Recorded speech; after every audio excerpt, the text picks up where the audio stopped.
بسم اللہ الرحمن الرحیم۔ السلام علیکم ورحمۃ اللہ وبرکاتہ۔ زینب ٹی وی کی طرف سے آج میں اپنے دوستوں کو رسول اللہ صلی اللہ علیہ وآلہ وسلم کا ایک فرمان سناتا ہوں۔ آپ دوستوں نے اس پر ضرور عمل کرنا ہے۔ نبی اکرم صلی اللہ علیہ وآلہ وسلم نے فرمایا، دو شخصوں کے متعلق حسد درست ہے۔ ایک وہ شخص جسے اللہ تعالیٰ نے مال دیا اور وہ اللہ تعالیٰ کے لیے درست خرچ کرتا ہے، تو ایسے شخص کو دیکھ کر تمنا کرنا کہ مجھے بھی ایسا مال ملے یا مجھے بھی ایسا مال دیا جائے تو میں بھی نیکی میں خوب خرچ کروں، یعنی نیکیوں میں خوب خرچ کروں۔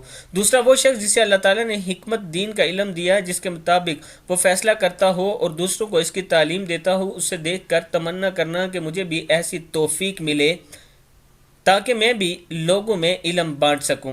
یہ رسول اللہ صلی اللہ علیہ وآلہ وسلم کا فرمان ہے۔ میں اپنے دوستوں سے گزارش کروں گا کہ اللہ تعالیٰ سے دعا کیا کریں کہ اللہ تعالیٰ ہمیں دین کا علم عطا فرمائے۔ اس ویڈیو کو آپ دوستوں نے آگے ضرور شیئر کرنا ہے۔ السلام علیکم ورحمۃ اللہ وبرکاتہ۔